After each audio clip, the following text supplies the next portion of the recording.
Hello, everyone, and welcome to Off the Record with Judah and Kirk. Today, we got a very exciting topic. We're going to talk about the Suicide Squad because Kirk and I recently watched the 2021 James Gunn Suicide Squad movie, and I got the two little brains of ours, which combined have 4 brain cells, me having 1 and Kirk having 3.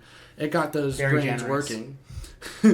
And so we had some thoughts on the Suicide Squad. But I want to give some background for the Suicide Squad before we dive into what we're specifically going to talk about regarding them. So, the Suicide Squad is a team of anti-heroes and villains from DC Comics.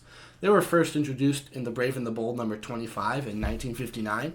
The original concept was a little different from what it is like today, and it was more like a group of ordinary soldiers and adventurers tackling dangerous missions together, and they were nicknamed Task Force X. The modern version was reimagined in the 1980s by writer John Ostrander. That has become the most well-known version, at least in the culture today. And what is that version? Well, it's a covert government program where imprisoned supervillains are sent on near-impossible Black Ops missions. What's the deal? Well, success means time off their lifelong sentences. Failure often means death, either from the mission itself or from their handler setting off an explosive device which is placed in their neck to ensure that if they go off mission, they are obedient or dealt with otherwise. There are characters like Deadshot, Captain Boomerang, Peacemaker, Harley Quinn, and King Shark who are most famous for being on the Suicide Squad and are in a rotation of the roster, though the lineup changes constantly. Because they keep dying. It's true. The tone of the Suicide Squad is very gritty and morally complex. It blends espionage, dark humor, and the idea that even villains can sometimes do something good, or at least something useful.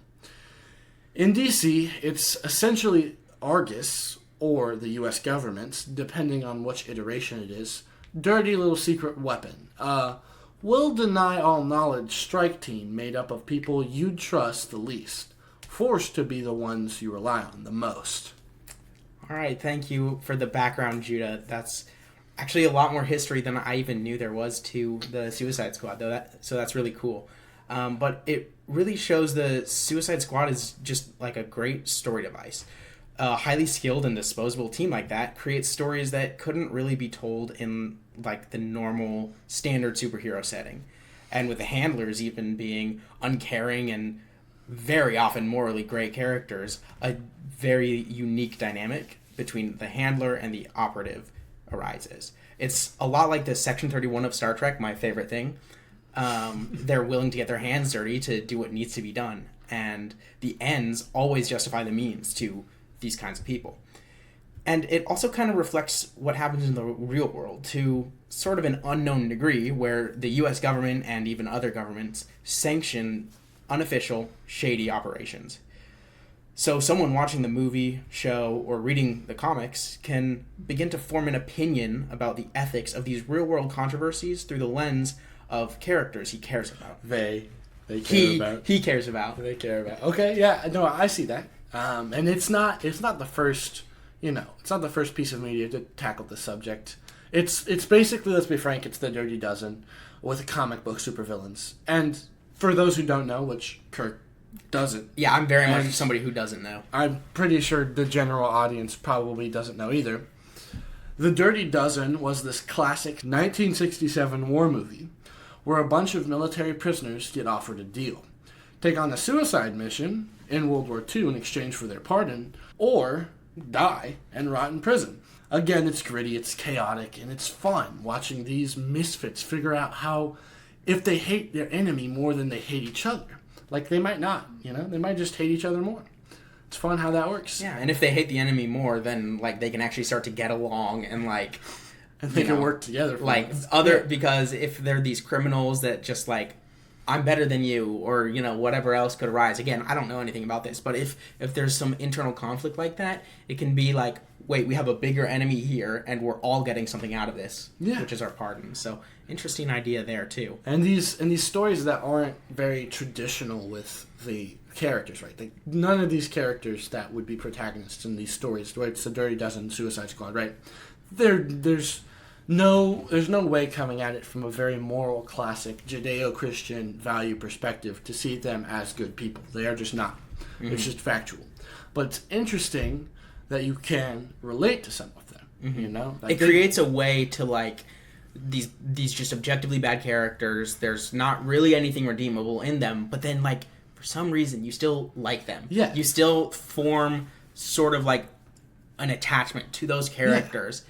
And then they get their heads blown off. Yeah, and they die at the end and everything's all sad. Yeah. But it allows you to have the same type of attachment that you would have to these good characters as these bad characters doing totally different things that you just can't do in the regular standard version of the hero's journey. Yeah, and it also gives you no one is perfect. Everyone has done things that they're not proud of in their life, things that they're not really big fans of talking about. So it gives you a character that is 10 times worse than you, but they have a chance, even if it's a forced chance, even if it's a chance that they don't really want to take, right? Mm-hmm. They have a chance to do something good and useful. Now, where it gets a little tricky, like in the movie that we watched, is they were kind of on a mission to protect a specific country. And in doing so, they did protect the country, but also they were advised by their handlers at the end of the film mm-hmm. to leave said country, which they had unleashed a monster upon. Mm-hmm. By the way, spoilers for the movie. That came out years ago. It came out years ago. So if you haven't seen it, quit living under a rock. Go watch the movie. Yeah. Unless you're not a fan of gore, in which case I strongly advise not watching that film. Yeah.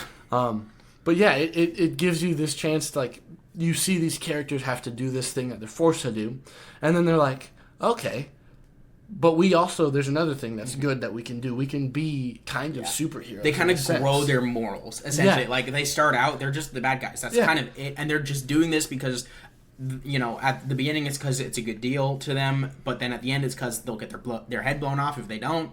But then, towards the very end, they're like, wait, hold on. I've been doing this good this whole entire time, and now all of a sudden there's a bad situation going on that I am able to stop. I'm able to help and like be the good guy here. Mm-hmm. And they see some growth there, and they go and they do the good thing. Yes. Even against their handlers' wishes, which brings you, like, the handlers are morally gray. You know, the handlers mm-hmm. might send them on a mission to do something good, mm-hmm. but they're not about cleaning up the messes they make. You know what I mean? Yeah, it's only what is this actual mission. If they eventually got an actual mission to go back and fix it, then they would do that because that's the mission. Yeah. But right now, their orders are just to have this Suicide Squad go and do this one thing. Anything else, you're not supposed to be doing. Yeah. And so, exactly, morally gray.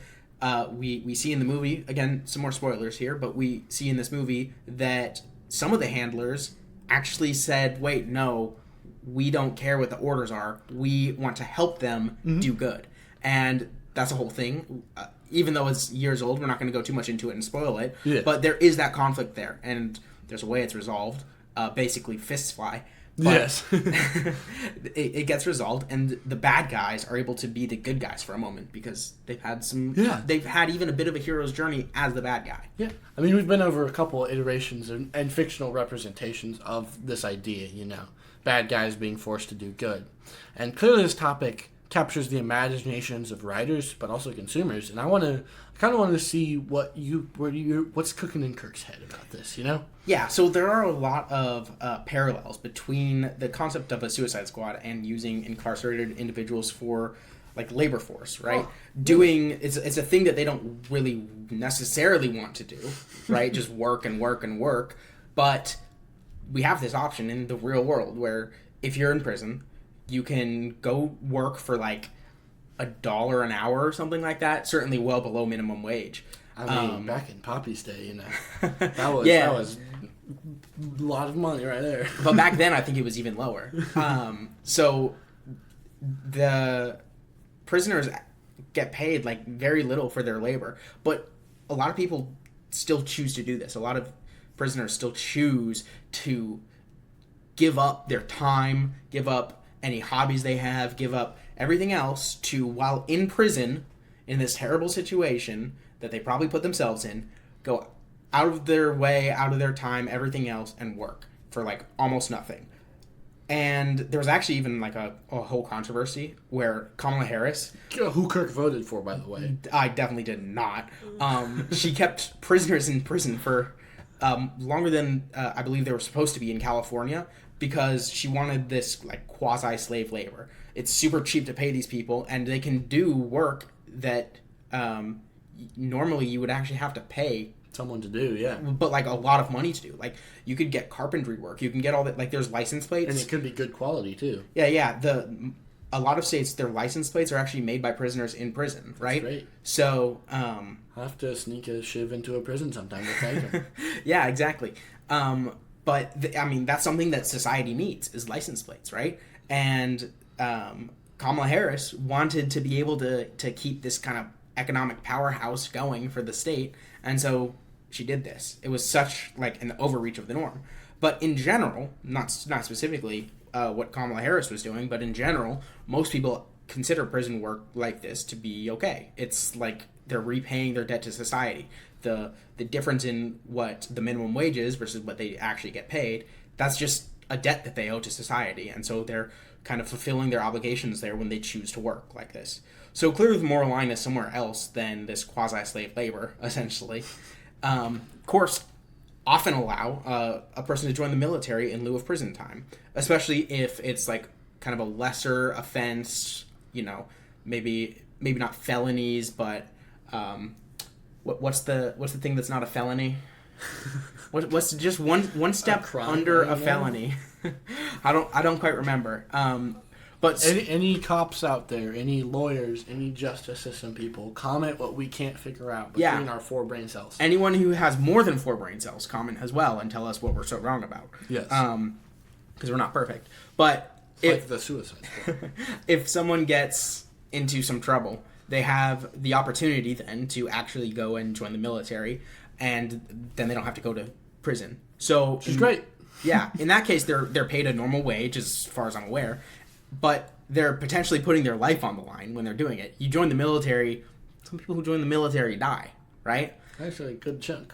Yeah, well, and you can get scarring both mentally and physically. Like, it can be... It's damaging. It's hard. It can be quite the time in the military, right?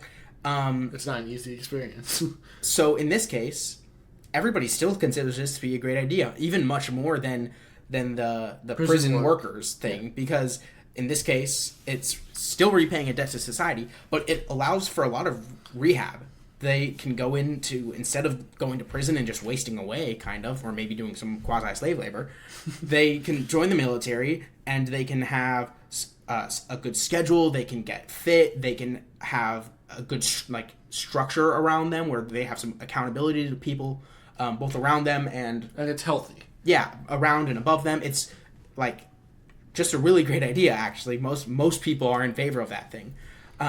So now we see that nice slave labor and even potentially dying are things that are considered just normal, and we already do them all the time. Yeah. So, Judah, what do you think about putting both of those things together? You are already okay with it in general in society, right? With one thing and with the other thing. What if we did both at the same time?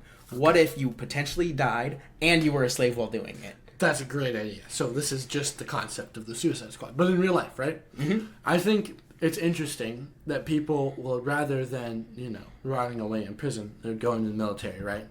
Or do work. It makes sense. No one really wants to be in prison. I don't think that we're ever going to get to a point as a society where we have, rampant supervillains that we can select from a large amount of to choose the best of these villains to send on a mission. Mm-hmm. What I do think is that there are people who have particular sets of skills, whether they be mercenaries or things like that we do have incarcerated, whose uses could be better served if we're thinking purely from like a country point of view, which in some sense I'm not. Some part of me is not a fan of the idea of someone like even in the prison work or in going to the military. You kind of have a choice. You could also just rot.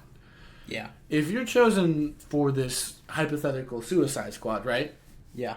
There's the choices: explode your head or do the job, right? Yeah. But that's only after you already accept. You still have the choice at the very beginning of doing it to begin with. You could just. But is it really a choice, though? Well, maybe if you're on death row, it's not really a choice, right? On death row, that's true. But if you're just someone who has 20 years in prison and they're offering you 5 years off permission, right? It could be worth it to you. It could be worth dying to you, right? If you have a life sentence and they say, okay, we'll take it from life to, 30 years, 40 years, something, when you turn 70 or 80, you can retire when you're not really a threat to society at that point anymore. Then, it's still a choice. Now, maybe it's a really, really difficult choice, but they're being given a choice. Once they make the choice, the explosives are just, you have to follow through with it. You just have to follow through, Because we certainly can't have you... we certainly can't have you, going out and telling everybody that this is going on. Certainly telling our enemies and defecting that this is going on. Because then they'd steal this idea. Russia, right? If you're listening now. China, if you're listening now. So, I mean... North Korea, if you're listening. I think North Korea actually kind of does it. They're just sending their military to Ukraine. Yeah. So, Judah, you're talking about, why this wouldn't be a good idea because they wouldn't have a choice. But let's just say that that's not the problem right now. Let's just say they have this original choice, and they think it's a good deal, and the rest is just you have to follow through with your choice. You have to make good on your promise here, and you certainly can't defect. So once we're in that headspace there, what are your ideas about this? Do you still think that it would be a good idea to have? I think looking at it from a moral perspective, I'm not the biggest fan of it, but looking at it from a governmental perspective, right?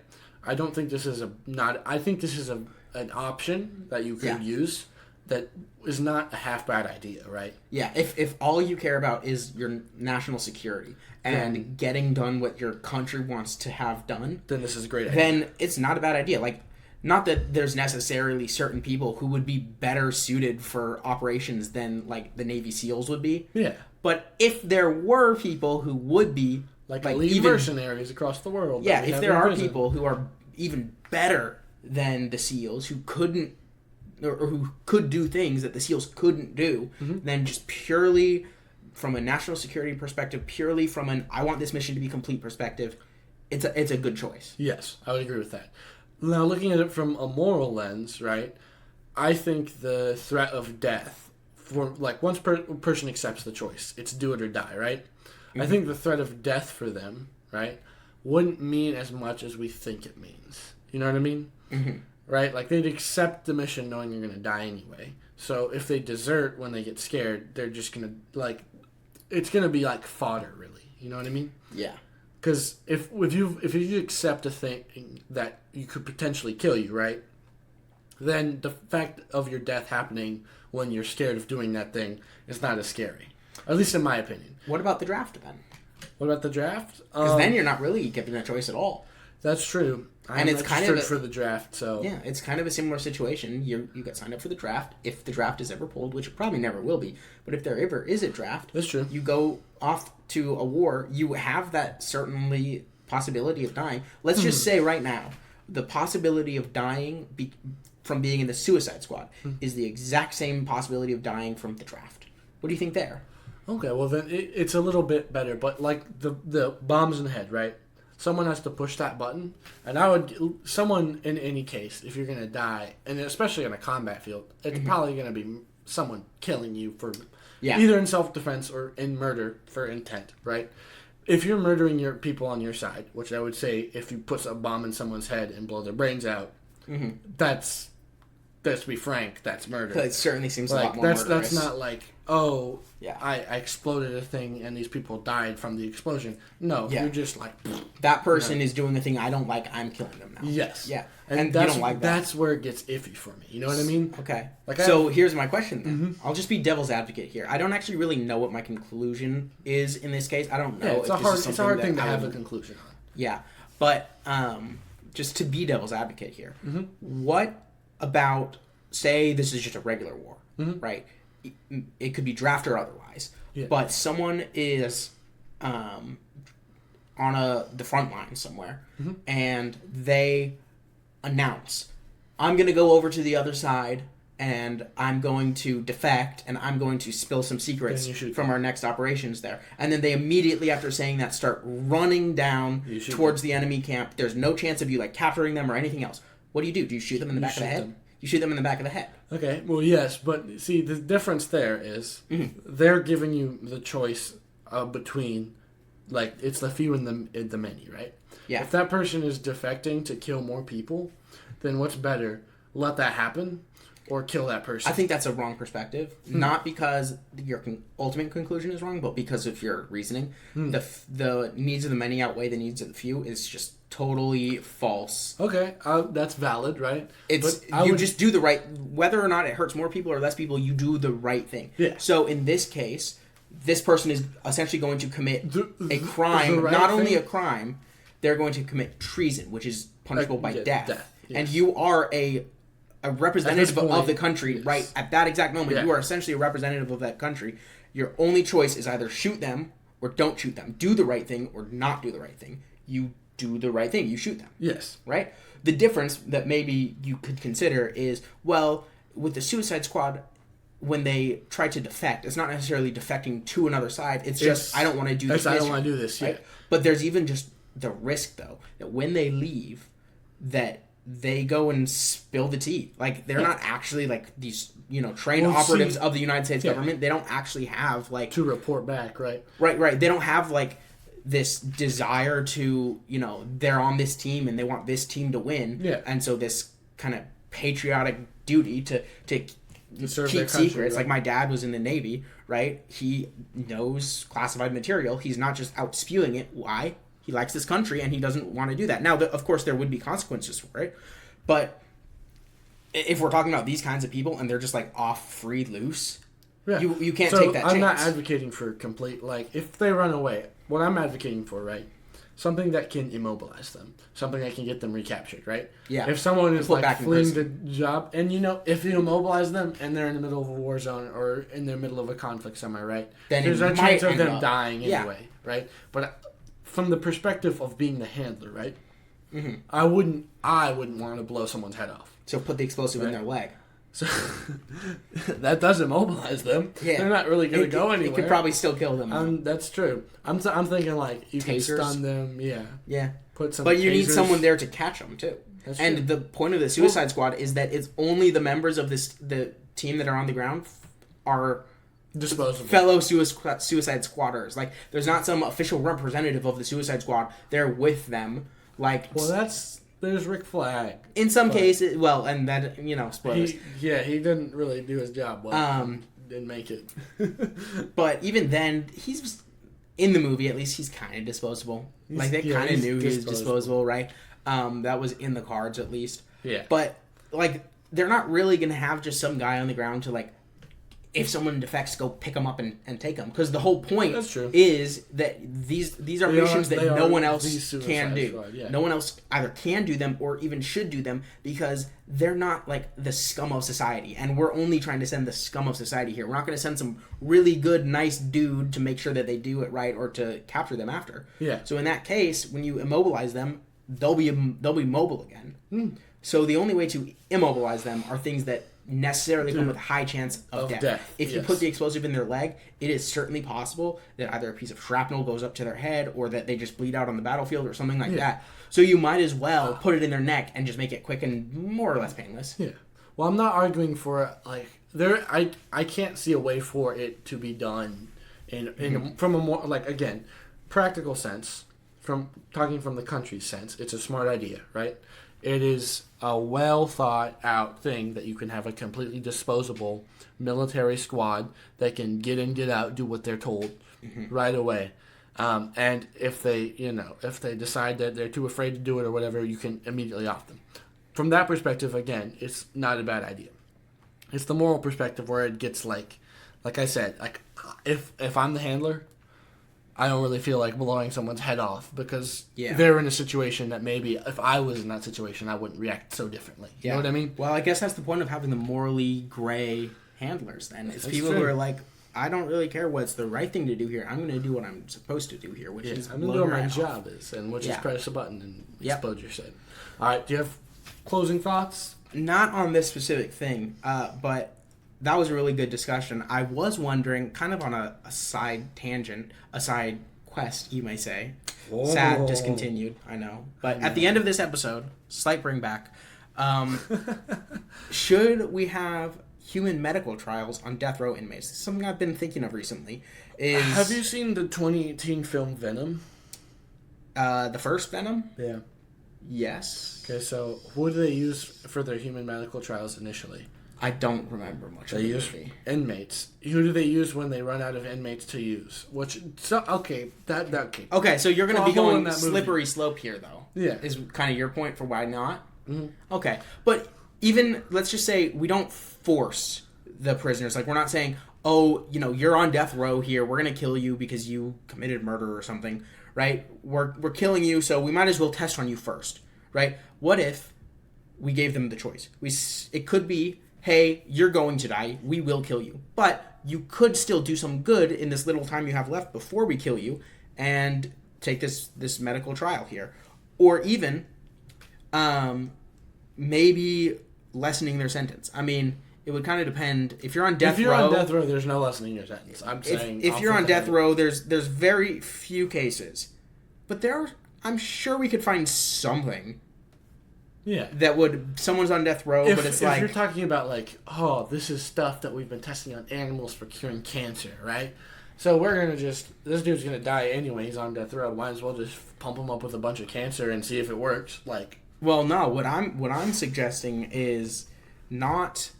You're not talking about medical advancements, you're talking about human advancements. No, I'm not even that. What I'm saying is a skipping of the animal trials, because that takes a lot of time. Oof. So you just try it out immediately on death row. Again, I'm not saying this is something I'm in favor of. That's not really humane at all. No, but what if you gave them the choice? What if you said, hey, tomorrow we're killing you. Okay. We'll kill you next week so that we can actually see if this drug is doing what we think it should do. Well, you're going to die. Can you try? Right? Especially if you're trying something experimental in this case, what you've been proposing, have it tested on animals, right? You have to have, length of time with that. Week, month, year, 5 years. Okay, we hold people in death row for 40 years until we kill them. So, it does give them some time to... So if we give them the choice, or even it takes a dozen rounds of animal trials, what if we cut that in half? We did 6 rounds of animal trials, and then we started on inmates. Okay. By choice. They're going to die anyway, and they know it. And if we don't force them to do it, we don't even give them the option to, not be put to death for it. We just say, hey, here's a chance. Should we at least even give them the chance? Is it moral to experiment on humans is the question, really. In any circumstance ever. I feel like we're in some Frankenstein territory there, right? Kind of. This is where I don't think that one thing, sending on someone to accomplish a mission to do something, right, against their will. It is against their will, but at least they're doing something good in quotation marks, right, or useful, right. Here's the thing: if these medical trials, which very well could be, are more than just we got a drug that we want to test, and we did 6 rounds with animals. Let's try this whatever type of prescription drug for this XYZ thing. That doesn't seem that bad. But when it becomes let's mutilate and denigrate this human, it gives them freedom from death. You would think it could be manipulated badly in so many ways. Oh, it can certainly be manipulated. You could talk cybernetics, arms and legs and stuff, chopping humans up and modifying their body, grotesque, awful stuff, right? If you're sure, if someone says yes to that option, right? If you're gonna do that, if someone says give them a choice and they say yes, that is a crazy person, because to me, I'd rather die than suffer, right? Mm-hmm. I wouldn't want to go through experiments that could potentially, and again, this is potentially, right? I'm making some presuppositions and assumptions about what these kinds of trials would be, but realistically, that is kind of what they would be, especially if it's death row inmates and it's the government making those trials. They're going to turn military It's actually really interesting that you're saying that, because we do have freedom of choice. That's true. And if let's say you have cancer, right? And let's just say some wacko comes out and says, if you drink this potion I have made for you, you'll be cured. Mm-hmm. And the people at the hospital say, well, that's really untested. I mean, maybe he's done some experimenting with it, and it's possible that it works. It's possible that it kills you. Whatever. We don't know. Like, there's no efficacy to this thing.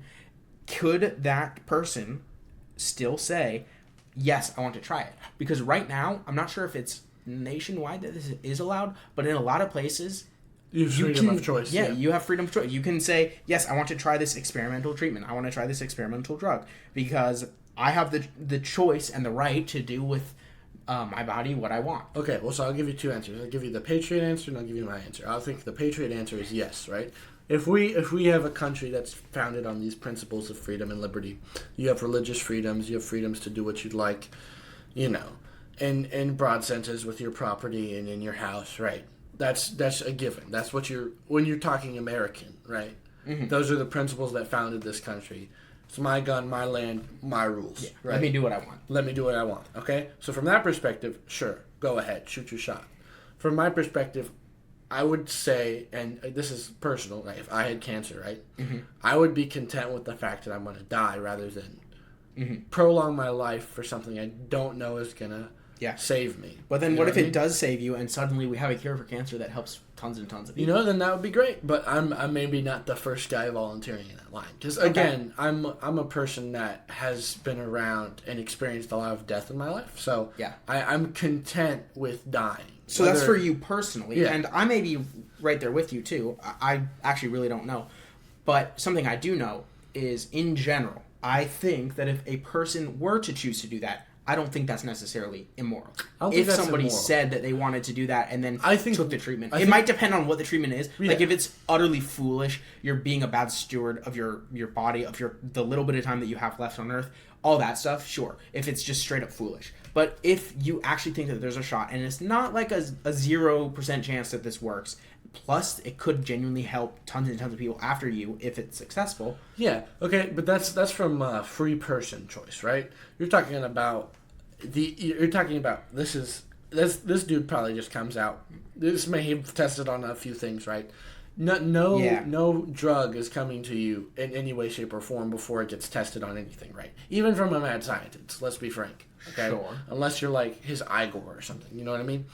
But in the particular question that you asked, right, about death row inmates, there's not really a choice, right? Yeah. If I'm a death row inmate and I don't have contentness with the fact that I'm going to die and where I'm going to go when I die, right? I'm going to choose medical trial every time, no matter how much suffering, no matter how awful it could be. Mm-hmm. I would choose that from operating from that, standpoint. From a more moral standpoint, you would see that and be like, I would advise a person if they were offered that and they were like came to me for counsel to say no, and learn to be content with their death with the little time they have before that happens, right? Mm-hmm. But what about science? You're slowing down science, Judah. There's a lot of things that are slowing down science, Kirk, and I'm not the main one. Yeah. Well, you shouldn't. If it's a moral perspective and you have good reasoning for it, then you shouldn't care if it slows down science or anything else. Yeah. So that's the conclusion you can all take from this. As long as you're doing what you have very good reason to think is right from a good perspective, which the only good perspective is the Christian perspective and the Bible and Jesus, then it doesn't matter what necessarily happens because of that. If you're doing what's right, that's kind of all that matters. Well, I would have to agree with that. All right, people. God bless you. We're going to add that in there. I'm going to add that in there. Even if you don't want God to bless you, sorry. Too bad. Sorry. If you clicked on this, you got blessed. Boom. And good morning and good evening and good night, because we're still ripping things off. Kirk, you have anything else to say? You didn't rip that off last time.